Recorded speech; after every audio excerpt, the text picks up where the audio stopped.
మిత్రులారా, ఈ రోజున మన ఇండియన్ గవర్నమెంట్ ఈ పెహల్గామ్ అటాక్ తర్వాత కొన్ని డెసిషన్స్ తీసుకుంది. ఎలాంటి డెసిషన్ తీసుకుంది అంటే డిప్లొమాటిక్ చర్యలు. ఏంటి? సింధు నది నీటిని ఆపటం, జీలం నది గేట్లు ఎత్తేయటం, అదేవిధంగా అటార్ ఏదైతే బోర్డర్ ఉందో ఆ బోర్డర్ని క్లోజ్ చేయటం, పాకిస్తాన్కి భారతదేశానికి ఉండే మార్గాన్ని క్లోజ్ చేయటం, అటార్ బోర్డర్ని.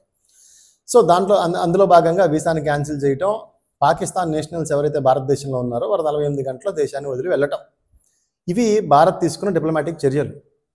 ఇదే వార్తని మనం ప్రచారం చేస్తే కొంతమంది కామెంట్స్, ఇప్పుడు నేషనల్ మీడియాలో కానీ లేకపోతే లోకల్ మనకి వెర్నాక్యులర్ పేపర్స్లో కానీ లేకపోతే మనకి టీవీ ఛానల్స్లో కానీ ఇవన్నీ మనం చూస్తూ ఉంటే కొంతమంది కామెంట్స్ చేయటం అది ఎలా ఉంది అని అంటే చాలా బాధాకరంగా ఉంది.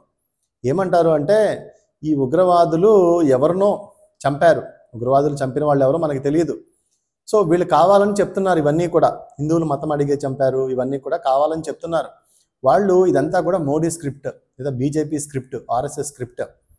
కాబట్టి దాన్ని మీరు ఎందుకు పట్టించుకుంటున్నారు ఇలాంటి మాటలు? రెండోది, పాకిస్తాన్ వదిలి 48 గంటల్లో వెళ్ళిపోమంటున్నారు. వెళ్ళిపోమంటే వాళ్ళు ఎలా వెళ్ళిపోతారు 48 గంటల్లో? అసలు ఈ దేశంలో ఒక మతం వాళ్ళదే ఈ దేశమా? ఇలాంటి అసందర్భమైన మాటలు, అసందర్భమైన కామెంట్లు, పాకిస్తాన్కి సపోర్ట్ చేసే విధంగా ఉండే కామెంట్లు. అదేవిధంగా కొంతమంది మహిళలు అక్కడ వాళ్ళని పెళ్లి చేసుకున్నారు, సో వాళ్ళని కూడా దేశం విదిలి వెళ్ళిపోమన్నారు. అంటే ఇక్కడ ఉండే ఆడవాళ్ళు పాకిస్తాన్ నేషనల్స్ పెళ్లి చేసుకున్నారు, సో 48 గంటల్లో వదిలి వెళ్ళిపోవాలన్నప్పుడు వాళ్ళు కూడా వెళ్ళిపోవాలి కదా.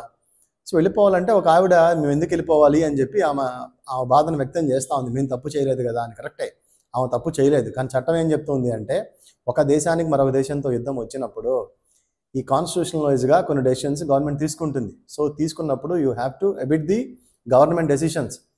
అలా కాకుండా నువ్వు గవర్నమెంట్ని వ్యతిరేకిస్తాం, గవర్నమెంట్ వ్యతిరేకంగా మాట్లాడతావు అంటే కుదరదు. It's a matter of national security. ఈ నేషనల్ సెక్యూరిటీ వచ్చినప్పుడు ఎవరైనా ఒకటే. ఆమెకి కామెంట్స్ కొంతమంది ఏం చేస్తూ ఉన్నారంటే, ఆమె ఎందుకు వెళ్ళిపోవాలి, ఆమె ఏం తప్పు చేయలేదు కదా, ఆమె దేశం వదిలి ఎందుకు వెళ్ళిపోవాలి అని చెప్పి కామెంట్స్ చేస్తూ ఉన్నారు. ఇది దేశ రక్షణకు సంబంధించింది. సో ఎందుకు వెళ్ళకూడదు? ఖచ్చితంగా నువ్వు పాకిస్తాన్ నేషన్స్ నువ్వు వాడిని పెళ్లి చేసుకున్నప్పుడు పాకిస్తాన్కే వెళ్ళాలి కదా, ఆబ్వియస్లీ నువ్వు వెళ్ళాలి. మరి అంత ఇదిగా మాట్లాడుతున్న వాళ్ళు, మరి మన ఇండియన్ నేవీ ఆఫీసర్ పెళ్ళై 6 రోజులు అయింది, ఆయన్ని నిర్దాక్షిణ్యంగా కాల్చి చంపారు. మరి ఆమె పరిస్థితి ఏంటి? మరి ఆ భర్త చావుకి ప్రతీకారం ఉండద్దా? శాంతి పన్న వేద మంత్రాలు చల్లాలా? అంటే ఎదుటివాడేమో మనకి మీ పేకల కోసి రక్తం ఇస్తానంటే మనం వాళ్ళకి పాలు మజ్జిగ ఇవ్వాలా? శాంతి పంచాలా మనం ఈ రోజున? శాంతి కూడా ఒక లిమిట్ ఉంటుంది కదా. కానీ ఇక్కడున్న కొంతమంది నిజంగా వాళ్ళకి సింపథెటిక్ వేలో, అంటే ఏంటి వాళ్ళ ఉద్దేశం ఏంటంటే, ఇది ఓపెన్గా మాట్లాడుకోవాల్సిన అంశం. వాడు రిలీజియస్ మతం గురించి మాట్లాడుతున్నాడు. భారతదేశంలో ఉంటూ భారతదేశ తిండి తింటూ మతం గురించి మాట్లాడుతూ ఉన్నారు. మత ప్రాతిపదికన వాళ్ళు మాట్లాడుతున్నది తప్పు.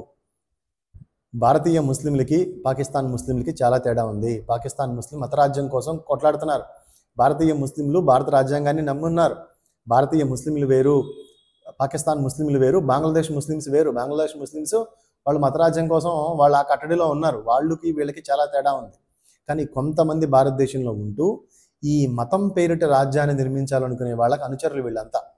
సో 90% ముస్లిమ్స్ అందరూ భారత రాజ్యాంగాన్ని నమ్మితే ఒక 10% మాత్రం వీళ్ళు ఏంటంటే మత రాజ్యాన్ని తీసుకురావాలి, భారతదేశాన్ని మొత్తం ఈ మతరాజ్యంతో నింపేయాలి, పాకిస్తాన్ బంగ్లాదేశ్ ఎలా ఉందో అలా నింపేయాలనే ఆలోచన వాళ్ళు ఉన్నారు. వాళ్ళే ఇలాంటి కామెంట్స్ పెడుతున్నారు. ఎందుకంటే వాళ్ళు ఏమనుకుంటున్నారంటే, పాకిస్తాన్ వాళ్ళు నా మిత్రులు, బంగ్లాదేశ్ వాళ్ళు నాకు మిత్రులు అనుకుంటున్నారు. తప్పురా బాబు, ఈ దేశంలో ఉన్నప్పుడు మీరు అలా అనుకోకూడదు. ఎందుకు అనుకోకూడదు అంటే, మతమా రాజ్యాంగమా అంటే, మతమా దేశమా అంటే దేశము రాజ్యాంగం అనే చెప్పాలి. అంతేగాని మతం అని ముందు ప్రొజెక్ట్ చేయకూడదు. భారతదేశంలో ఉంటే అసలు చేయకూడదు. నువ్వు పాకిస్తాన్లోనూ బంగ్లాదేశ్లో ఉంటే మతమా దేశమా అంటే మతం ఏం చెప్తారు, అది వేరు. కానీ ఇక్కడ అలా కుదరదు. కాబట్టి ఇలాంటి కామెంట్స్, పిచ్చి పిచ్చి కామెంట్స్, ప్రో పాకిస్తాన్ కామెంట్స్ చూసినప్పుడు అంటే ఇట్స్ అబ్జర్వ్డ్గా ఉంటుంది అనమాట. చూడడానికి కూడా అసహ్యం వేస్తుంది. కాబట్టి ఇలాంటి వాళ్ళని పట్ల ప్రభుత్వం కూడా ఒక కన్నేసి వీళ్ళ మీద ఉంచాలి.